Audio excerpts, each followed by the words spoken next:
We had a clip, but it died. Maybe that's an unfortunate choice of words.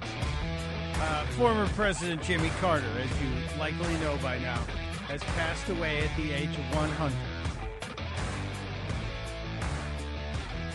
And this is the Chris Plant Show for the last Monday of 2024. It's Mike Opelka in for my buddy Chris Plant. And we're hoping that everything will work today. At least we're planning on everything working today if the machines do not conspire against us. Welcome to the 21st day before Donald Trump returns to the White House and is sworn in as president. We had an entire opening planned for you, and it was all about the return of Donald Trump to the White House. And then yesterday came the news that America lost its 39th president as Jimmy Carter passed away. He was 100 years old. And I was not a fan of President Carter. I was a fan of the man, Jimmy Carter. I was a fan of the guy who did so much with his charity work for homeless, Habitat for Humanity. I almost said homeless for humanity. He created homes for people who needed homes.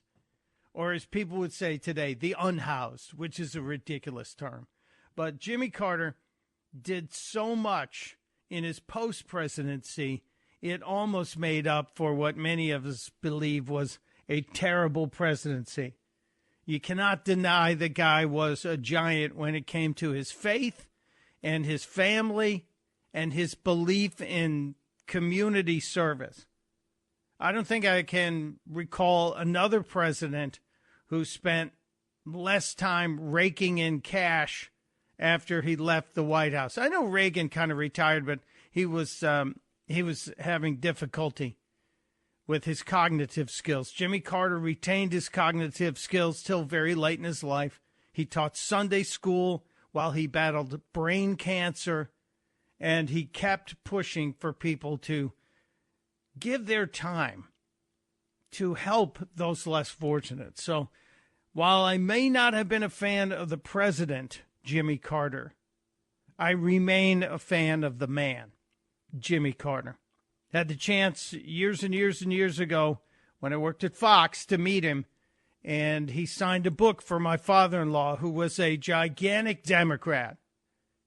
And that gift of a Jimmy Carter signed personalized book put me in the Son-in-Law Hall of Fame. So I'm very appreciative of Jimmy Carter taking time out of his life to give me something for my dad. Jimmy Carter managed to vote in the election on November 5th. At least we were told he was. If you saw the pictures and the video, it seemed very unlikely that he could have known where he was, but they managed to make sure Jimmy Carter voted for Kamala Harris. It is a day of remembrance. We're going to see a lot of tributes to Jimmy Carter. If you haven't seen many already, it started last night. And those of you who are listening are not members of the media are probably thinking, how did they get all this together so quickly? How did this happen? Well, the minute somebody gets sick, even a hint of sickness, and I think they do this with every former president and vice president almost immediately after they leave office, the networks and the news organizations start building their tribute reel. They immediately start gathering those clips so they can weave them together with emotional films that then will come out. And we're seeing them all over the place. There are many great clips from Jimmy Carter's career. You got to face it. The guy was a president. He also was a very public figure with his work, as I said, for Habitat for Humanity. So there will be myriad clips everywhere today. And whomever else is still alive who worked with Jimmy Carter is probably going to show up somewhere on camera. As he was 100 years old, it's not likely there are a lot of his cabinet members, his advisors, who are still with us, because he was kind of a younger guy as a president, and he sought the counsel of many older older members of the Democrat Party and older advisors. I remember some of the laughs we had with Jimmy Carter. I actually do. Saturday Night Live, when they used to make fun of Democrats, actually did jokes on Jimmy Carter. And in a kind of a bizarre irony, the guy who did the best Jimmy Carter impression was Canadian Dan Aykroyd. And he was regularly portraying Jimmy Carter on SNL and making people laugh. He was regularly creating some pretty funny sketches. In fact, during the energy crisis, I remember they had their Jimmy Carter character as Dan Aykroyd as the Jimmy Carter character doing a scene in the White House where he was riding an exercycle to generate power to generate heat because of the Arab oil embargo against the United States. But we'll be honoring Jimmy Carter. If you have a Jimmy Carter memory you want to share, you're welcome to. You are totally welcome to join the conversation today. 888-630-9625, 888-630-9625. I shared mine with you. That's really my only Jimmy Carter memory. Got to meet him one day. But with all of the people who did volunteer work with Habitat for Humanity, there's a good chance that maybe you met him. And maybe you got to say hello.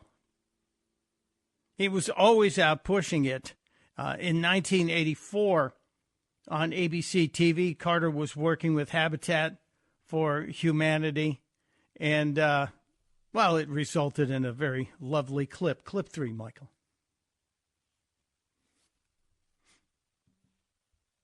It's not a charity project. We don't give away anything. We give the buildings to the people if they help construct them and then volunteer to help with their neighbors' homes, and they have to pay a monthly payment. This 6-story red brick building, formerly a haven for drug addicts, is being transformed into decent low-income housing. What makes this project unique is that former President Jimmy Carter is one of about 40 volunteers involved in the renovation. I've been doing this kind of work since I was a teenager, so it's not anything new to me. I can use a square and a hammer and a skilled saw, and I know how to lay out work and supervise others as well as do it myself. He really was a guy who did what he said when it came to his post-presidency. And yes, I know a lot of people are talking about his work in diplomacy and his Nobel Peace Prize and the Camp David Agreement. And yes, Jimmy Carter gets credit for that.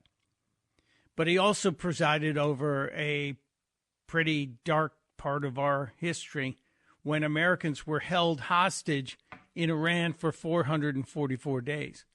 And those 52 Americans were finally released when and only after Ronald Reagan was sworn into office. And you have to wonder if there's some kind of a parallel today with Americans still being held hostage by Hamas. And maybe on January 20th, when Donald Trump is sworn in, maybe Hamas will see to release all of the hostages, somewhere around 100 of them still left. We shall see, because Donald Trump has issued a similar kind of warning regarding the people being held hostage. I'm just wondering. I know I'm trying to connect the dots here. But we will mark the end of the Jimmy Carter era today. Jimmy Carter gone at 100 years old. You got to give the guy credit. He was married for 77 years, and he managed to generally stay out of the scandal spotlight through most of his life, which isn't easy to do when you're in the highest profile position in the world, that of the United States president. So we're going to do more tributes throughout the day, throughout the show for Jimmy Carter. We'll also talk about some of the other important stories of the day, and there are many today, as we also begin the look back at 2024. As this is the final Monday of 2024. Tomorrow is New Year's Eve.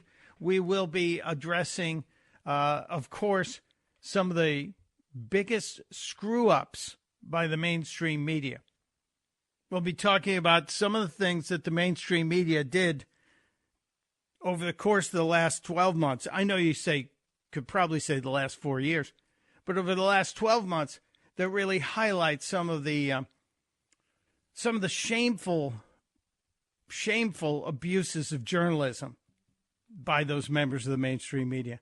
And trust me, there are enough to fill about a week's worth of shows, but we're just going to do today and tomorrow covering those moments where the mainstream media really did not do its job and, in fact, abdicated its responsibility to seek the truth. And we will share some of those magic moments with you. They are incredible. While we're talking about people we lost since Jimmy Carter passed yesterday, it was one of those weekends where we lost other famous people. And the adage is it happens in threes. And the great sportscasting legend Greg Gumbel passed away on Friday. And then I believe Saturday was when actress Linda Lavin passed away. So if you're one of the people who believes that the passings of famous people happen in groups of threes, then you have your trifecta there, do you not? Linda Lavin, Greg Gumbel, and former President James Earl Carter from Georgia. And I know I said he was relatively scandal-free. I'm not talking about his brother Billy. We certainly could extend family and all of the family craziness that happens among presidents to go through, well, just this current administration, obviously. But we won't do that to the Carter family. Billy Carter was gone a long, long time. Jimmy Carter and his wife now rejoined, one assumes, in heaven in the afterlife. What else is on the list today? As I said, we're going to look at some of the big media moments of the year. We will look at some of the things that were said this weekend because there were some crazy statements that came out of the left this past weekend. Democrat Jasmine Crockett is still very upset, and I hope she's going to take advantage of her House of Representatives health care program as it relates to counseling for mental health. Byron Donalds, the great conservative congressman from Southwest Florida, was making some really powerful statements about the Biden family over the weekend. Scott Jennings, again, with another rock star performance on CNN this weekend. And we will, in fact, share a montage of some of Scott Jennings' greatest moments as our friends at the Washington Free Beacon have delivered a beautiful tribute to Scott Jennings and what he has done to eviscerate the madness over at CNN. And as I said, more reactions to the passing of Jimmy Carter, including Joe Biden's words. Joe Biden had a couple of curious statements to make about Jimmy Carter, and I'll share them with you. You want to join us? You're welcome to on this Monday, the last Monday of 2024. The number, of course, 888-630-9625, 888-630-9625. It's Opelka in for Plant on the Chris Plant Show. Chris here with a list of things that none of us should trust. The Washington Post, the New York Times, anything on CNN. Here's a list of things that I do trust. The Washington Times. Support real journalism for just $1 a week at washingtontimes.com/Chris.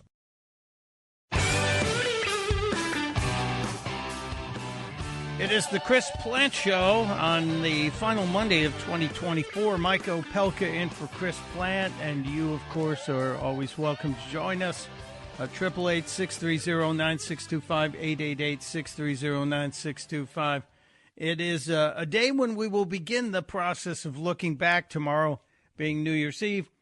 We'll look back at some of the craziest stories of the year. We are additionally marking the passing of former President Jimmy Carter at 100 years of age.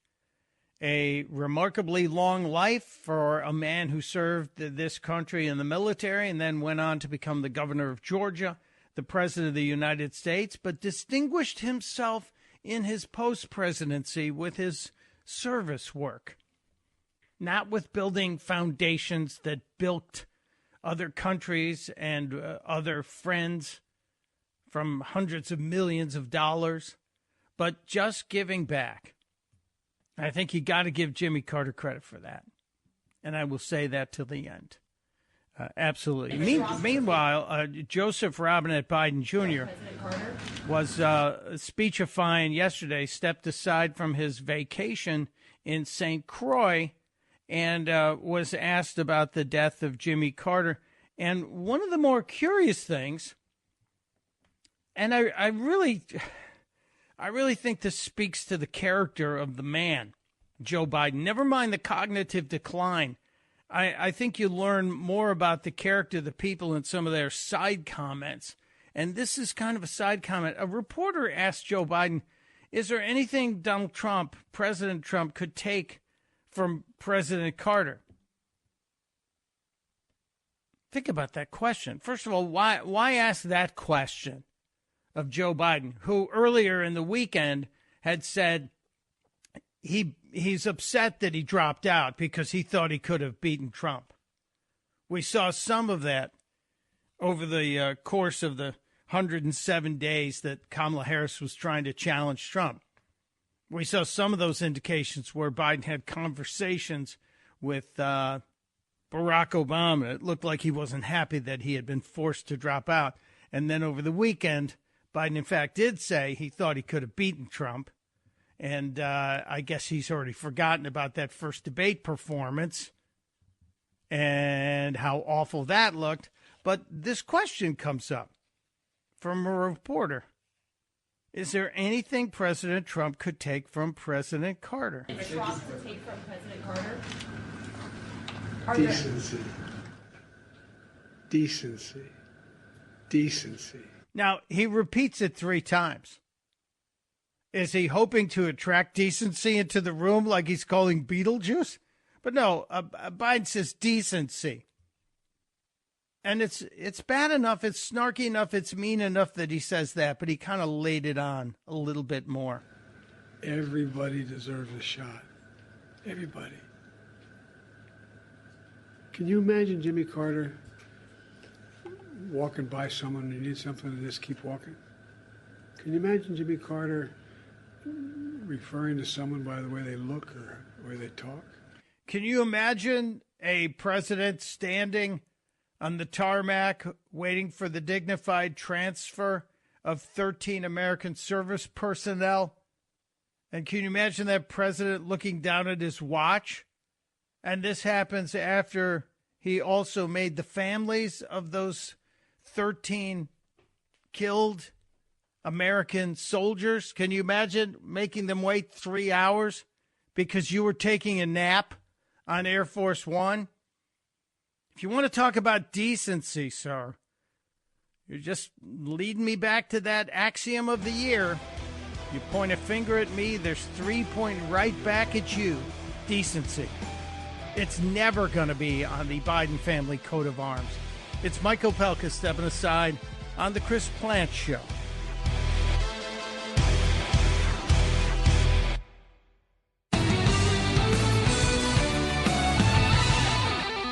It is the Chris Plante Show on Monday, the 30th. Almost the 29th, I guess. 29th of December. January is just around the corner, and it's the last Monday of 2024. So we'll be doing some historical reviews of the year, looking back on some of the amazing things that happened this year. And, of course, remembering Jimmy Carter, James Carter, president number 39 of these United States, made it to 100 and then passed away, surrounded by family, we are told, which is, I guess, the best way to go. He'd been in hospice for the longest time. And it's been my experience, because we've had several family members who made that same transition from assisted living to then hospice living. And it always seems like it's within a couple of weeks where something happens.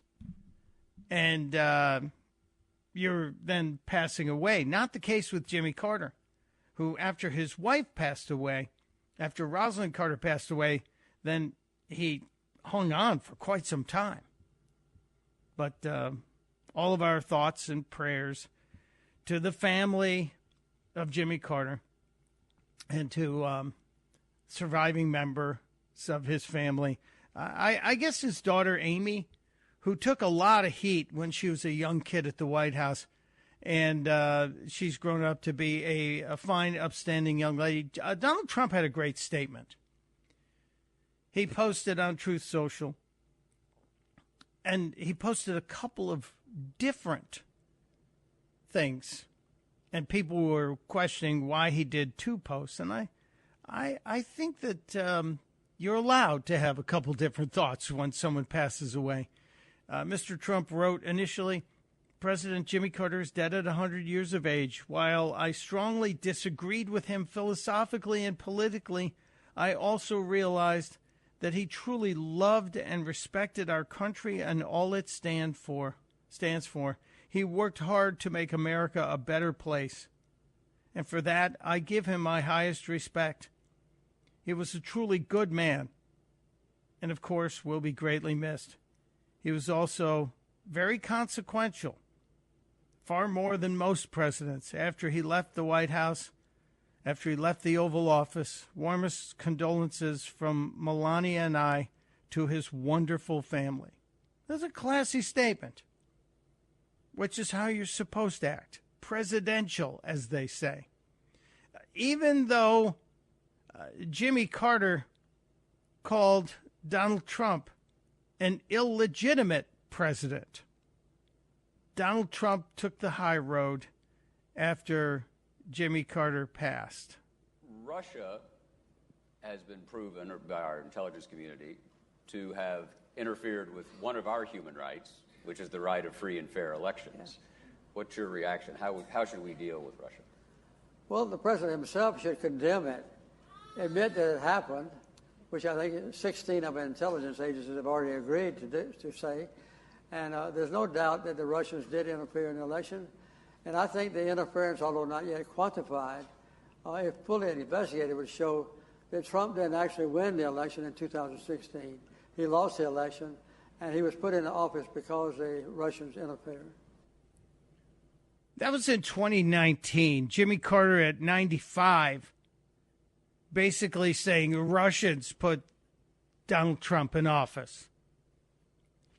Mr. Trump took the high road, which is a very, very presidential thing to do. Now, there will be a funeral for Jimmy Carter, obviously a family funeral. He's going to be buried back home in Plains, Georgia, next to his wife. And the tribute and the D.C. tribute will happen December 9th in Washington, or January 9th in Washington, D.C. So it is going to be after Joe gets back from his vacation, his latest vacation in the Caribbean and or in the Bahamas, and then he'll be back on the road to Rome. Back on the road to Rome. Really interesting. That's going on. Now, Biden, in his remarks yesterday, it was kind of bizarre. I think he wasn't really thinking when he said this. Now, I know that's an opportunity for a joke, but you make your own decision. You know, he was like my dad. He thought that, you said, Joe, your job's about a lot more than a paycheck. It's about dignity, your dignity. You know, Wait a minute. Did Jimmy Carter tell Joe Biden that your job's about a lot more than a paycheck? It's about your dignity? Because that's exactly what his father said. That's exactly what we were told his father said. By the way, if you're trying to ring the phones on the Chris Plant Show, 888-630-9625, we're having some difficulty right now, so you're probably getting a busy signal. We will let you know when those phones are back up and rolling. So if you're planning your tribute to James Earl Carter, it might have to wait. We're going to, unplug them and plug them back in again. That's how that works, or it doesn't work on occasion. I think that's the big story of the day, of course, is the passing of a former president. And there are some other stories that we have to talk about today. There are other stories that we have to talk about because as we are getting closer and closer to the inauguration of Donald Trump, there are these interesting battles brewing inside the GOP. And one of the first ones is going to be for the Speaker of the House. And there is such a slim majority for Republicans that this could be a protracted battle unless the GOP gets its act together and there is a decision on supporting or not supporting Mike Johnson and then coming up with a substitute. As of right now, things look kind of iffy.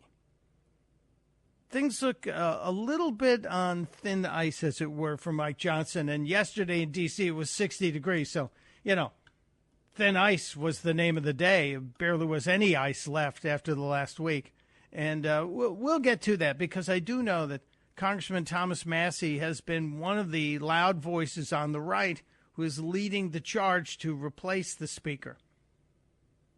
And if you don't get the Speaker replaced quickly, you will have a problem when it comes time to have the certification of the election. Kamala Harris, of course, will be the one who will have to certify Donald Trump's win, and it still makes me laugh to hear that. While we're on the subject of D.C., there's a story out of Washington, D.C. yesterday, which appears to show advertising boards that are connected to the electric bike charging stations in D.C.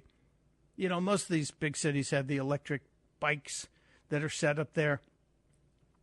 And the bikes have at either end usually a billboard. And the city and whomever runs the electric bike charging usually gets a slice of the revenue. And there are videos out all day yesterday showing that on the bike charging stations where the ads are, there are little billboards with what appears to be a Donald Trump-looking person carrying a book that says Project 2025 and the government logo at the bottom of this poster, and it says keep DC trash free, and then there is a yellow circle, a red circle with a red line through the Donald Trump looking character. So is Washington, D.C. encouraging the blocking of Donald Trump being inaugurated? Is that what's going on here? The videos are out there. I'll repost them on my Twitter X account so you can see them yourself. But it sure feels like D.C. is trying to shiv Donald Trump before he gets in, both in the political sense that the Democrats are talking about using the 14th Amendment and now publicly, although the mayor's office, Mayor Bowser's office, has reportedly denied any connection, any affiliation with these posters. Well, if that's the case, why are they still up? Why are they still there? I just would like to know, Mayor. If you don't have any involvement, then silence is consent. So you need to stand up and take it down. And speaking of 2025, the folks over at the Lincoln Project, a bunch of angry former Republicans, they still say they are. They're now deciding that the best way to attack Donald Trump, since they couldn't defeat him, was to go after the supporters and go on these rants against any Trump supporter. And Rick Wilson, the guy who's behind this, I want to play a rant from him, but I'm not quite certain if we have screened it completely to make sure it is bleeped properly or free of the swears, as they would say. And these guys who are so obsessed with Donald Trump and so filled with Trump derangement syndrome that they're not able to enjoy their Christmas, their New Year's, their Hanukkah. I'm not going to mention Kwanzaa because I really don't think they're celebrating Kwanzaa or should be in any way, shape, or form. But Rick Wilson's clip, I want to screen it first. I want to pass it through the Michael Piercy filter before we do that. And while we're on the subject of tributes to Jimmy Carter, I think it's appropriate that we look back on a clip from 2019 that Joe Biden should have listened to when talking about an age limit for the presidency of the United States? Well, I hope it's an age limit. You know, if I were just 80 years old, if I was 15 years younger, I don't believe I could undertake the duties that I experienced when I was president. But one thing, you have to be very flexible with your mind. You have to be able to go from one subject to another and concentrate on each one adequately and then put them all together in a comprehensive way like I did between Begin and Sadat with the peace agreement. You also have to be able to adopt new ideas. Now, that was Jimmy Carter 15 years ago at the age of 95. Jimmy Carter 15 years ago at 95 sounds infinitely more coherent, more on it, more capable of changing subjects without a teleprompter, I might add, than Joe Biden. I don't think I'm wrong on that. I'm also not going to open up the door to have the discussion about putting an age limit on the presidency. I'm all about putting a comprehension limit, a cognitive limit on the presidency. If someone is capable of doing the job, I don't care how old they are. But if they can't put two sentences together, they can't be next to the nuclear launch codes. It's that simple. It really is. It's not heavy lifting. All right, we'll address some of the embarrassing gaffes of this year. One of the big gaffes came from Joe Biden, of course, but I want to talk about the press. And our friends at Grabien, Tom Elliott over at Grabien, has put together maybe 10 of the best gaffes that the media made in terms of not being journalists. And it's gotten so bad that they now realize they have to talk about how badly they have done. When we return, yesterday, Face the Nation actually did an admission of guilt in not doing their journalistic job. I'll share it with you just around the corner. It's Mike Opelka. It is the Chris Plant Show. And this is the last Monday of 2024. And we're happy you're spending it with us.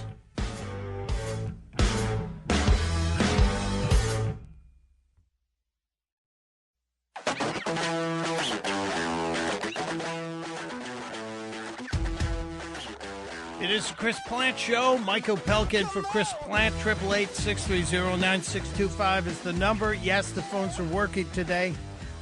Michael Piercy has performed his magic, or he unplugged them and plugged them back in. I'm not sure which. But we will be taking your calls today to talk about media malpractice, Jimmy Carter's passing, and whatever else is on your mind on this final Monday of 2024. I mentioned the people over at the Lincoln Project who are really mad. They're always angry, especially Rick Wilson, the guy behind it, who took a bunch of money from folks who hated Donald Trump and basically swore up and down on a stack of, I was going to say Bibles, but I don't think they're God-fearing people. Rick Wilson is just now out to insult Trump voters because it's really about insulting Trump voters now that Donald Trump has won and they can't do anything about it, even though Jamie Raskin and the Democrats are going to try. It's an inevitability that the hyper-populist, non-college educated part of Trump's base, which is the plurality at the minimum, a majority if you take certain arguments, we're always going to be preconditioned to believe that the word immigration or the word visa always in their minds means brown people bad. So it's immediately to race and racism. When we talk about immigration and visas, well, I guess this is part of the H-1B visa discussion that I'm hoping will be tabled until after we get Donald Trump in, a wall built, and then we can talk about fixing that problem. But continue, Rick Wilson. And so they have this belief that you know, the guy with the GED and his fake Oakley sunglasses, his goatee, and his pickup truck, you know, the universal Twitter bro that you see in every avatar on Twitter, that guy's thinking to himself, oh, well, I could have been the senior software designer at Google if only it weren't for DEI or immigration. No, that's not really what happens. If you'd actually get out of your Midtown Manhattan hovel and go out into the flyover states, as they're called in some country music circles, mocking you people, if you meet those people, you mock them for having a GED, so you think they're not as good as you because they didn't get the same education as you. They're fake Oakley sunglasses. You're in the city that has an entire section, it's called Canal Street, where fake stuff is sold. And the law enforcement and the fake stuff sellers from China, they all play cat and mouse every day. You get a fake Rolex, a fake Fendi bag, a fake Chanel bag, and your fake Oakley sunglasses, all in one subway trip, Rick. You know that. And what's wrong with pickup trucks? Well, I'll let him finish his little screed here. It's absurd, but now you see these people that rely on that as a core part of their business, just like Donald Trump does, also, by the way, for service staff at Mar-a-Lago and other resorts. You see this conflict. It's going to eventually, the hyper-populists, they don't really care about the more sophisticated arguments about H-1B or O-1 visas. They carry around people bad. That's their whole driving conditioning they've had from Fox for years. So Rick Wilson and his cohorts over at the Lincoln Project immediately assume that anyone who votes for Trump is an uneducated, fake sunglass-wearing, pickup truck driving racist. You might look at the breakdown of some of the demographics, Rick. I'm just saying. You might see there were a few breakthroughs in terms of people who voted in the last election. I do want to get to your reminiscences of Jimmy Carter. I don't know. Do I have time for Bob in Waldorf, Maryland, Michael? Okay, we're gonna have to carry over to next hour. We'll share your thoughts of Jimmy Carter, the late president, 39th president. We'll talk about his post-presidential accomplishments, because I think there's only one or two during his presidency. You pretty much wouldn't have to take off your mittens to count them.